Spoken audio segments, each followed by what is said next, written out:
جانے کیوں وہ شام بہت پراسرار تھی۔ ہر طرف دھند اور گہری خاموشی چھائی ہوئی تھی کہ مجھے اپنی سانس کی سرسراہٹ سے بھی خوف آ رہا تھا۔ میں اس دن گھر میں اکیلا تھا۔ اماں ابا اس دن کسی کی میت میں گئے ہوئے تھے۔ ان کو گئے صبح سے شام ہو گئی تھی۔ میں کمرے میں بیٹھا اپنے کمپیوٹر پر گیم کھیل رہا تھا کہ اچانک پیاس کی شدت سے حلق خشک ہوا تو میں اپنے کمرے سے باہر نکلا۔ کمرے میں بیٹھے ہوئے مجھے پتہ ہی نہیں چلا کہ مغرب کا وقت ہو چکا تھا۔ گھر میں ہر طرف اندھیرا ہی اندھیرا تھا۔ میں نے جلدی سے لائٹس آن کی اور کچن میں جا کر فریج میں سے پانی کی بوتل نکالی تو کچن کی کھڑکی جو باہر گلی میں کھلتی تھی وہاں سے مجھے سامنے والے گھر کا دروازہ نظر آیا جو ابھی ابھی کھلا تھا، اور اندر سے ایک ادھیڑ عمر کا آدمی باہر نکلا اور اس کے پیچھے سیاہ چادر میں لپٹی ایک لڑکی تھی جس نے نقاب سے اپنا چہرہ ڈھانپ رکھا تھا، مگر اس کی گوری رنگت کالی چادر میں بہت زیادہ نمایاں ہو رہی تھی، جبکہ اس کے چہرے کا تھوڑا سا حصہ ہی نظر آ رہا تھا۔ میں محویت سے اس کی طرف دیکھ رہا تھا کہ اچانک مجھے محسوس ہوا جیسے میرے پیچھے سے کوئی گزرا ہے۔ میں چونک کر پیچھے مڑا مگر کوئی نہیں تھا، اور ہوتا بھی کیسے کیونکہ میں تو ویسے بھی گھر میں اکیلا تھا۔ پانی پی کر میں نے بوتل فریج میں رکھی اور کھڑکی کے قریب جا کر دیکھا تو گلی سنسان پڑی تھی۔ جانے یہ سامنے کس کا گھر تھا اور وہ لڑکی کون تھی، یہی سوال میرے ذہن میں کلبلانے لگا۔ میرا نام اذہان احمد ہے اور میرا تعلق ایک مڈل کلاس گھرانے سے تھا۔ میرے ابا ایک سرکاری ملازم تھے، مگر ان کی ایمانداری نے انہیں مالی طور پر ہمیشہ پیچھے ہی رکھا، ورنہ ابا کے برابر کے وہ لوگ جو ساتھ ہی نوکری پر لگے تھے آج سب کے سب بینک بیلنس کے مالک تھے اور بنگلوں میں رہتے تھے۔ ابا نے ہمیشہ ایمانداری کو فوقیت دی، بلکہ اماں ابا نے میری تربیت بہت سختی سے کی تھی تاکہ میں بھی ان کی طرح اپنی اقتدار کا پاس رکھوں اور زندگی ان اصولوں کے مطابق گزاروں۔ مجھے اپنے ابا کی سخت طبیعت اور ایمانداری سے کوئی شکوہ شکایت نہ تھی، بلکہ وہ تو میرے آئیڈیل تھے۔ میں خود ان کی طرح بننا چاہتا تھا جن کو دیکھ کر بڑے چھوٹے ادب سے سلام کرتے تھے۔ میری اماں بھی ابا جیسی بہت نفیس مزاج خاتون تھی۔ ابا نے اپنی نوکری میں کسی قسم کا سمجھوتا نہیں کیا تھا۔ اسی طرح اماں بھی گھرداری اور لین دین کے معاملے میں بہت محتاط اور سگڑ تھی۔ ابا کی نوکری ایسی تھی کہ ہر 3-4 سال بعد ابا کا ٹرانسفر مختلف شہروں میں ہوتا رہتا تھا۔ اس لیے ابا اماں نے میرے مستقبل کا سوچ کر یہ فیصلہ کیا تھا کہ وہ مجھے اپنے ساتھ کبھی کہیں تو کبھی کہیں لے کر نہیں جائیں گے، کیونکہ اس طرح میرا پڑھائی کا حرج ہوتا۔ اس لیے ابا نے مجھے 8ویں کلاس سے ہی کراچی کے ایک سکول میں داخل کروا دیا تھا اور اسی کے ہاسٹل میں میری رہائش تھی۔ سکول پورا ہونے کے بعد وہیں کالج میں داخلہ لے لیا اور بس چھٹیوں میں ہی گھر جایا کرتا تھا۔ حسب معمول ابا کا ٹرانسفر اس مرتبہ مری کے ایک علاقہ میں ہوا تھا اور ابا اماں وہاں شفٹ ہو گئے تھے۔ 3 ماہ گزرے تھے جب میں 2 ماہ کی چھٹیوں کے لیے گھر چلا گیا۔ مجھے گھر آئے چوتھا روز تھا کہ ابا کے دور کے کزن کا انتقال ہو گیا، تو ابا اماں وہاں تعزیت کے لیے گئے تھے۔ چونکہ وہ دوسرے شہر میں تھے اس لیے پورا دن گزر گیا تھا اور اماں ابا اب تک لوٹے نہیں تھے۔ جب سے میں آیا تھا پہلے 3 دن تو اپنی نیند پوری کرتا رہا، گھر سے باہر نکلا ہی نہیں تھا۔ ایک تو کراچی سے مری تک کا سفر بہت طویل تھا، دوسرا مری کا خوبصورت اور ٹھنڈا موسم مجھے نیند کی وادیوں میں ہی رکھتا تھا۔ میں جی بھر کے اپنی نیند پوری کرنا چاہتا تھا۔ چوتھا دن بھی کمرے میں ہی گزار دیا کیونکہ ابا اماں تو گھر میں تھے نہیں۔ جب شام کے وقت میں کمرے سے باہر نکلا تو کچن کی کھڑکی سے زمین پر چاند کی جھلک نے مجھے کسی اور جہان میں بھیج دیا تھا۔ جہان میں اور بس میرے خوبصورت خیالات تھے۔ میں کچن سے نکل کر باہر گلی میں گیا، مگر گلی میں کوئی نہیں تھا۔ یہاں بہت کم مکان تھے جن میں سے کسی مکان کے سامنے لائٹ جل رہی تھی، ورنہ زیادہ تر تو اندھیرا ہی پھیلا ہوا تھا۔ سردی کا موسم ہونے کی وجہ سے ایسا لگ رہا تھا جیسے بہت رات ہو چکی ہے۔ میں واپس گھر آ گیا۔ کچھ دیر بعد اماں ابا واپس آ گئے اور ہم نے کھانا کھایا۔ اس کے بعد میں چھت پر ٹہلنے چلا گیا۔ ہاسٹل میں رہنے کی وجہ سے مجھے واک کی عادت پڑ چکی تھی۔ میں روز رات کو لازمی واک پر نکلتا تھا۔ یہاں آنے کے بعد گھر کی بڑی سی چھت تھی، مجھے واک کے لیے بہترین محسوس ہوئی۔ میں جب چھت پر گیا اس وقت 10-11 بجے کا وقت تھا، مگر ایسے لگ رہا تھا جیسے 3 بج رہے ہوں، کیونکہ ہر طرف سناٹا تھا۔ کسی بھی گھر کی چھت یا بالکونی کی لائٹ نہیں جل رہی تھی، صرف سامنے والے چھت کی لائٹ آن تھی۔ ہماری چھت سے سامنے والی چھت کے درمیان زیادہ فاصلہ نہیں تھا، کیونکہ دونوں گھروں کی چھت آگے کی طرف بڑھا کر بنائی گئی تھی۔ مجھے سامنے چھت کی لائٹ دیکھتے ہی وہ لڑکی یاد آ گئی جسے آج شام اپنے کچن کی کھڑکی سے دیکھا تھا۔ میں اپنی چھت پر کھڑا غور سے سامنے والی چھت کا جائزہ لینے لگا کہ شاید وہ لڑکی نظر آئے، مگر وہاں تو کوئی نہیں تھا۔ ہاں، البتہ چھت کے درمیان میں ایک میز اور 2 کرسیاں پڑی ہوئی تھیں۔ میز پر چند کتابیں اور چائے کا مگ بھی رکھا ہوا تھا۔ اس وقت روشنی کافی تھی، اس لیے سارا منظر صاف دکھائی دے رہا تھا۔ میں کچھ دیر چھت کی جانب دیکھتا رہا، مگر کوئی نظر نہیں آیا، تو اپنا دھیان واک میں لگا لیا۔ واک کرتے ہوئے 4-5 چکر لگائے تھے کہ اچانک وہ لڑکی مجھے وہاں کرسی پر بیٹھی نظر آئی۔ اس کی رنگت اس وقت بھی چمک رہی تھی، دوپٹہ گلے میں جھول رہا تھا، بالوں کو کیچر نے قید کر رکھا تھا۔ وہ میز پر رکھی ایک کتاب میں محو تھی۔ میں اسے دیکھ رہا تھا اور وہ بے خبر سی اپنی کتاب میں مگن تھی۔ میں اسے دیکھتے دیکھتے چھت کی دیوار کے قریب آ گیا، اور اس وقت میرے دل میں خواہش پیدا ہوئی کہ کاش وہ میری جانب دیکھے، اور میں حیرت سے دنگ رہ گیا جب اس نے اچانک اسی وقت میری طرف دیکھا۔ جب میرے دل میں یہ خواہش جاگی تھی، اس کی بڑی بڑی خوبصورت آنکھیں صاف دکھائی دے رہی تھیں۔ ایسے لگ رہا تھا جیسے وہ اپنی چھت پر مجھ سے دور نہیں بلکہ میرے بہت قریب بیٹھی ہے، اور مجھے اس کا چہرہ صاف نظر آ رہا ہے۔ اس کی نظریں جیسے ہی مجھ پر اٹھیں، میری نظریں ایک دم جھک گئیں اور میں ہڑبڑا کر گیا۔ وہ کھلکھلا کر ہنسنے لگی۔ اس کی ہنسی کی چھنکار میرے کانوں تک پہنچی، اور مجھے لگا جیسے پورا علاقہ ہی اس کی ہنسی کی آواز سے گونج رہا تھا۔ میں تو اس کی اس صورت پر مر مٹا تھا، مگر اس کی خوبصورت ہنسی نے مجھے اپنا دیوانہ بنا لیا۔ میں اسے ایک ٹک دیکھ رہا تھا۔ وہ اٹھی اور اپنی کتابیں سمیٹ کر چائے کا مگ اٹھا کر سیڑھیوں کی طرف بھاگ گئی، اور اس کے نیچے جاتے ہی چھت کی لائٹس بند ہو گئی، جس کی وجہ سے گہرا اندھیرا چھا گیا۔ میں ایسے اندھیرے کا عادی نہیں تھا، اس لیے ایک دم سے گھبرا گیا اور جلدی سے سیڑھیاں اترتا ہوا نیچے چلا گیا۔ مگر ایک بہت عجیب بات تھی کہ سیڑھیاں اترتے ہوئے مجھے لگ رہا تھا جیسے پیچھے سے کوئی مجھے پکار رہا ہے۔ میں نے اپنا وہم سمجھ کر توجہ نہیں دی اور اپنے کمرے میں جا کر بستر پر لیٹ گیا، مگر اس پریوش کا چہرہ میری نظروں میں اور اس کی خوبصورت ہنسی میرے کانوں میں گونج رہی تھی۔ میں اسی کو سوچتے سوچتے سو گیا۔ اگلی صبح جیسے ہی آنکھ کھلی، مجھے اس کا خیال آیا کہ میں منہ ہاتھ دھو کر ناشتہ کرنے لگ گیا، اور اس کے بعد گھر سے باہر چلا گیا۔ دراصل میں چاہتا تھا کہ وہ لڑکی گھر سے باہر نکلے تو میرا اس سے آمنا سامنا ہو جائے، مگر کافی دیر باہر کھڑا رہنے کے باوجود مجھے سامنے والے گھر سے کوئی آتا جاتا دکھائی نہیں دیا۔ میں واپس اپنے گھر چلا گیا اور اماں سے بیٹھ کر باتیں کرنے لگا۔ شام کو جب ابا واپس آئے تو ان سے خوب ڈھیر ساری باتیں کرتا رہا، اور کھانے کے بعد واک کے لیے چھت پر چلا گیا۔ اماں نے مجھے چھت پر جانے سے پہلے ایک بات کہی تھی کہ خیال سے اوپر واک کرنا اور جلدی نیچے آ جانا۔ مجھے ان کا یہ کہنا کچھ عجیب سا لگا تھا، مگر میں نے ان سے وجہ نہیں پوچھی اور اس بات پہ سر ہلاتا ہوا اوپر چلا گیا۔ آج بھی سامنے والی چھت پر کل جیسا منظر تھا۔ لائٹ جل رہی تھی اور میز پر کتابیں اور چائے کا مگ پڑا تھا، مگر وہ کہیں نہیں تھی۔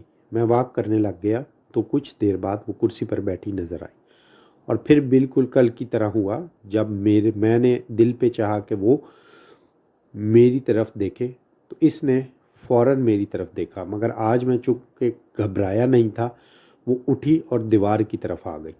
میں ایک دم سیدھا کھڑا ہو گیا۔ اس نے دیوار کے قریب آ کر دونوں بازو دیوار پر ٹکا دی اور کہنے لگی، اذان کیسے ہے؟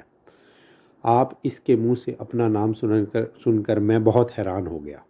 میں اسے پوچھنے ہی والا تھا کہ آپ کو میرا نام کیسے پتہ چلا، مگر میرے پوچھنے سے پہلے ہی وہ بول پڑی کہ اس کو میرا نام میری امی سے پتہ چلا تھا۔ یہ سن کر مجھے تسلی ہوئی۔ اس نے اپنا نام کومل بتایا۔ وہ تھی بھی کومل سی اس کی نہ صرف شکل و صورت تھی بلکہ اس کی آواز بھی بڑی پیاری تھی۔ اس نے میٹرک کیا تھا اور اب پرائیویٹ امتحان کی تیاری کر رہی تھی، اسی لیے مجھے کالج آنے جانے کے لیے گھر سے نکلتی ہوئی دکھائی نہیں دی تھی۔ اس رات اس سے تھوڑی سی بات ہوئی، کیونکہ جب وہ مجھ سے باتیں کر رہی تھی تو اسے کسی نے آواز دی تھی اور وہ جلدی سے بھاگ کر نیچے چلی گئی، اور اس کے جاتے ہی چھت پر اندھیرا چھا گیا۔ وہ اندھیرا جانے کیوں اتنا خوفناک ہوتا تھا کہ میں بھی ڈر جاتا تھا اور فٹافٹ نیچے چلا گیا۔ اماں ابا جلدی سونے کے عادی تھے۔ میں جب واک کر کے نیچے جاتا تو وہ سو چکے ہوتے، اور اگلے دن بھی میں اماں سے سامنے والے کے بارے میں پوچھنا بھول گیا۔ اب مجھے رات کا انتظار تھا، کب رات ہو اور میں اوپر جاؤں اور کومل سے مل سکوں۔ کھانے کے بعد میں اوپر گیا تو آج چھت پر میز کرسی تو موجود تھی، مگر کتابیں اور چائے کا مگ نہیں تھا۔ مگر چھت کی لائٹ جل رہی تھی۔ میں کچھ انتظار کرتا رہا اور پھر واک کرنے لگ گیا، مگر واک کرتے ہوئے بھی مجھے آدھا گھنٹہ گزر چکا تھا، مگر کومل چھت پر نہیں آئی۔ میں نے اپنی رسٹ واچ پر نظر ڈالی تو 12 بجنے میں 2-3 منٹ باقی تھے۔ میں مایوس ہو گیا کہ اب تو بہت رات ہو چکی ہے، شاید وہ سو چکی ہو، کیونکہ اس علاقے کے لوگ جلدی سونے کے عادی تھے۔ میں نیچے جانے لگا، لیکن جیسے ہی پہلی سیڑھی پر قدم رکھا تو مجھے کسی نے آواز دی۔ میں نے فوراً پلٹ کر سامنے والی چھت پر دیوار پر بازو رکھے کومل کو کھڑی مسکراتے دیکھا۔ آج اس نے سفید رنگ کا سوٹ پہنا ہوا تھا۔ میں نے اس سے پوچھا کہ دیر کیوں ہوئی؟ تو کہنے لگی آج ابا کی طبیعت خراب ہے۔ میں نے اس سے پوچھا کہ اس کے ابا کیا کرتے ہیں؟ تو اس نے بتایا اس کے ابا رکشہ چلاتے ہیں اور اماں کا انتقال ہو چکا ہے۔ گھر میں اس کے اور اس کے ابا کے علاوہ کوئی اور نہیں رہتا۔ جب وہ میٹرک میں تھی تو تب اس کی اماں زیادہ بیمار ہو گئی تھی، اس لیے کومل نے کالج میں داخلہ نہیں لیا تھا۔ مگر پھر اماں کا بھی انتقال ہو گیا اور اس کے بعد کومل کا دل نہیں چاہا کالج جانے کو، تو اس نے پرائیویٹ ہی داخلہ لے لیا۔ یوں وہ سارا دن گھر کے کام کاج میں گزارتی، رات کو پڑھنے کے لیے چھت پر آ جاتی۔ بس یہی اس کی زندگی کی روٹین تھی۔ اس رات کو کومل سے کافی باتیں ہوتی رہی، مگر میں نے نوٹ کیا کہ وہ باتوں کے دوران بار بار چہرہ نیچے کر کے کچھ نیچے کی طرف دیکھتی تھی۔ مجھ سے رہا نہیں گیا تو میں نے اس سے پوچھ لیا۔ اس نے جواب دیا اس کے پیروں میں درد ہے اور اس سے کھڑا نہیں ہوا جا رہا، اس لیے بار بار اپنے پیروں کی جانب دیکھ رہی ہے۔ میں نے اسے نیچے جا کر آرام کرنے کا کہا تو وہ چلی گئی۔ میں نے ٹائم دیکھا، رات کے 2 بج رہے تھے۔ میں نیچے آ کر کمرے میں لیٹ گیا۔ اب روز رات کو اس سے ملاقات اور باتیں ہونے لگی۔ میں بہت خوش تھا کیونکہ وہ بھی اب مجھ سے پیار کرنے لگی تھی۔ ہمیں ملتے ہوئے تقریباً 2 ہفتے ہو گئے تھے۔ کومل نے مجھے منع کیا تھا کہ میں اپنی ماں سے اس کا ذکر نہ کروں، ورنہ ان کو اچھا نہیں لگے گا۔ میں نے اسی وجہ سے اماں سے بات تک نہیں کی، مگر ایک رات ایسا ہوا کہ کومل چھت پر نہیں آئی۔ میں بہت دیر تک انتظار کرتا رہا، مگر وہ نہیں آئی تو میں بے چین ہو گیا۔ اگلی صبح ہوتے ہی میں نے گھر سے باہر جا کر دیکھا تو کومل کے گھر پر تالا لگا ہوا تھا، اور تالا بھی کافی پرانا لگ رہا تھا۔ میں واپس آیا، اماں سے پوچھا کہ یہ سامنے والے کہاں گئے ہیں؟ تو اماں نے ایک دم حیران ہو کر میری طرف دیکھا، کہنے لگی کون سامنے والے؟ میں نے اماں سے کہا سامنے رکشے والے انکل اور ان کی بیٹی رہتے ہیں نا۔ آپ تو ان کی بیٹی کومل کو جانتی ہیں، وہ آپ سے مل چکی ہے نا۔ اماں میری بات سن کر حیران اور سخت پریشان نظر آ رہی تھی، پھر اپنا ماتھا پیٹ کر کرسی پر بیٹھ گئی اور کہنے لگی اذہان یہ تم کیا کہہ رہے ہو؟ بیٹا سامنے والا گھر تو 30 سال سے بند ہے، اور مجھے یہ بات برابر والی خورشیدہ نے بتائی تھی، اور اس نے یہ بھی بتایا تھا کہ اس گھر میں ایک عرصے سے جنات کا بسیرا ہے، اسی وجہ سے وہ گھر نہ بکتا ہے نہ کرائے پر چڑھتا ہے۔ میں اماں کا منہ دیکھ رہا تھا۔ میں نے اماں سے کہا کہ ایسے کیسے ہو سکتا ہے، کیونکہ میں کہتے کہتے رک گیا۔ اماں پوچھنے لگی کہ کیا کہنا چاہ رہے تھے، تو میں نے انکار میں سر ہلایا، اٹھ کر اپنے کمرے میں چلا گیا۔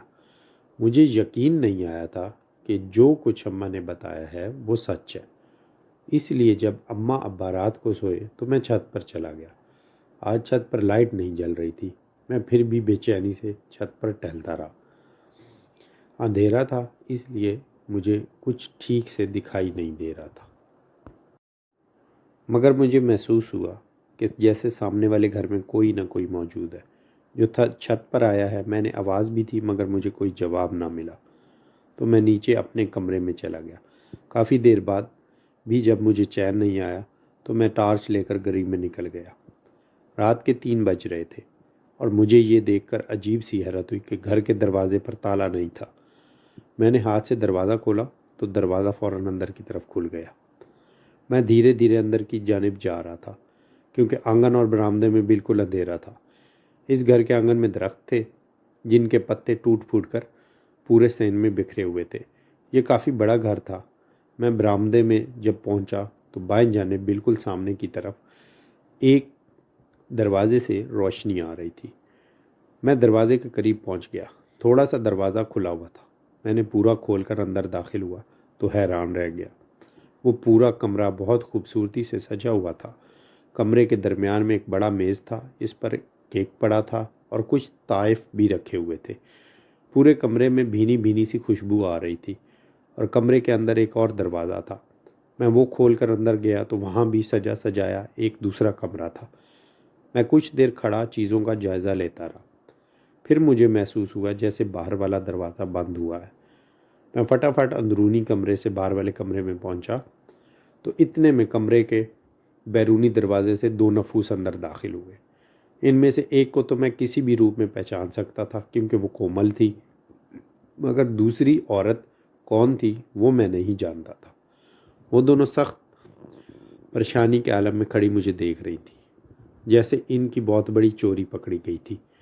پھر ایک دم سے ادھیڑ عمر کی عورت کو جیسے ہوش آیا تو وہ مجھے مخاطب کر کے پوچھنے لگی کہ تم کون ہو اور یہاں کیا کر رہے ہو؟ میں اس سے پہلے کہ کچھ بولتا کومل مجھ سے پہلے بول پڑی۔ وہ کہنے لگی، امی یہ اذہان ہے اور ہمارے سامنے والے گھر میں رہتے ہیں۔ میں حیران ہو گیا کیونکہ کومل نے تو کہا تھا اس کی امی کا انتقال ہو چکا ہے اور وہ اپنے ابا کے ساتھ یہاں رہتی ہے، مگر وہ تو ساتھ کھڑی عورت کو امی کہہ رہی تھی۔ میں نہ سمجھی کے عالم میں کومل کی طرف دیکھ رہا تھا۔ کومل کی امی نے تھوڑا سا آگے بڑھ کر میرے سامنے ہاتھ جوڑ دیے اور کہنے لگی، بیٹا خدا کا واسطہ ہے کسی کو مت بتانا جو کچھ تم نے یہاں دیکھا ہے۔ میں تذبذب میں تھا مگر کومل کی والدہ کے جڑے ہوئے ہاتھ دیکھ کر میرا دل پسیج گیا۔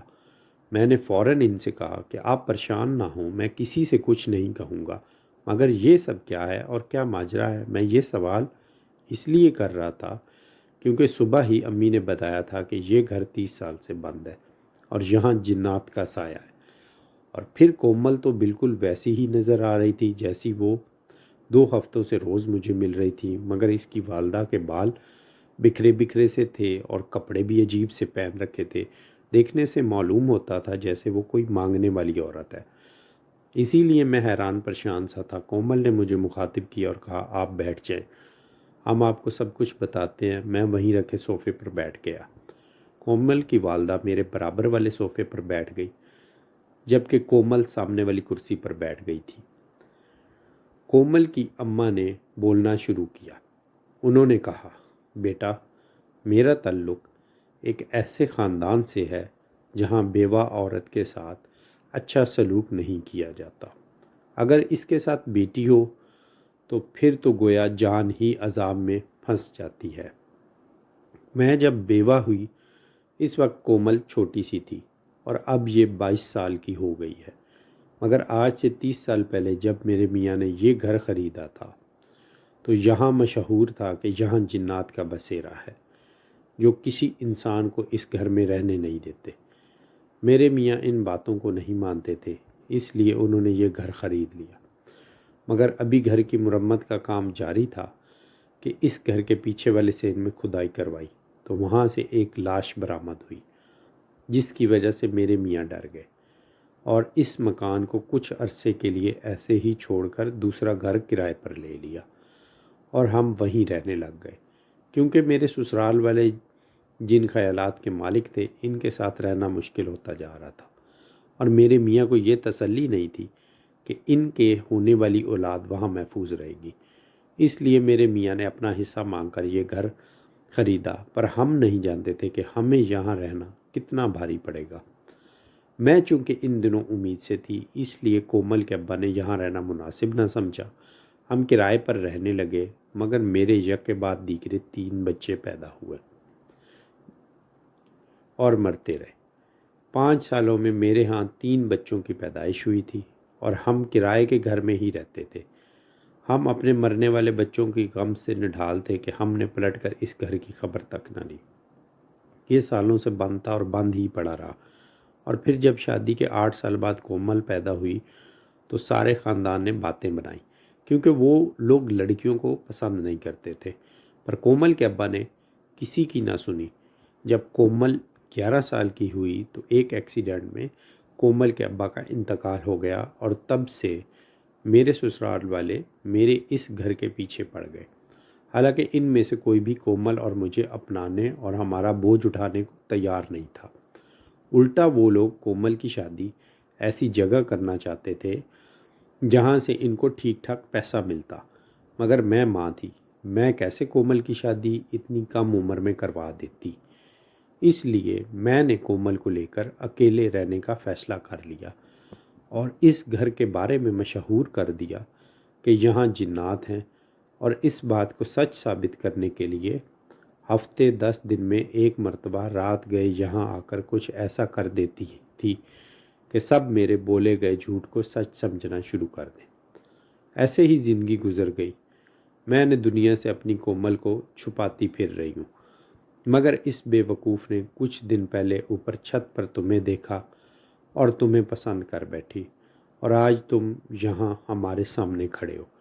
میں کومل کی اماں کی باتیں دھیان سے سن رہا تھا اور سمجھ بھی رہا تھا کہ یہ علاقہ کس طرح شام سے ویران ہو جاتا ہے، سناٹا چھا جاتا ہے، اس لیے ماں بیٹی اتنے سال سے جنات والی بات کا بھرم رچائے بیٹھی ہیں۔ مگر میں نے ان سے پوچھا کہ ان کا گزر بسر کیسے ہوتا ہے، تو یہ جان کر مجھے بہت دکھ ہوا۔ کومل کی ماں لوگوں کے گھروں میں کام کرتی ہے اور اب وہ کومل کی شادی کر دینا چاہتی ہے۔ میں ان دونوں سے ان کے کرائے کے گھر کا ایڈریس لیا اور کومل سے ایک خوبصورت وعدہ کر کے اپنے گھر چلا گیا۔ میں نے دوسری صبح امی کو تمام قصہ سنا ڈالا۔ میری اماں بھی بہت حیران تھی، مگر افسوس بھی کر رہی تھی کہ کیسے اپنوں کی بدولت ہی کومل اور اس کی والدہ نے اتنی مشکل ترین زندگی گزاری۔ آج کومل سے میری شادی کو 2 سال گزر چکے ہیں۔ میری امی نے دوسرے دن ہی جا کر کومل کی امی سے میرے لیے اس کا ہاتھ مانگ لیا تھا، اور پھر ایک ہفتے میں ہمارا نکاح ہو گیا، اور کومل کے ابا کی وصیت کے مطابق ان کا بنگلے نما گھر اب کومل اور میرے نام منتقل ہو چکا تھا، جس کی وجہ سے کومل کا خاندان خاموش ہو کر بیٹھ گیا۔ آج ہم اپنے گھر میں رہتے ہیں، کومل کی اماں بھی ہمارے ساتھ رہتی ہے، مگر وہ اپنا خرچہ اپنے گھر کے ملنے والے کرائے سے کرتی ہے۔ وہی گھر جس میں جنات کے بسیرے کی بات مشہور تھی، مگر اصل میں وہ بسیرا اس خوف کا تھا جو معاشرے نے کومل کی ماں کے اندر اتار دیا تھا، مگر اب کومل میرے ساتھ بے حد خوش تھی۔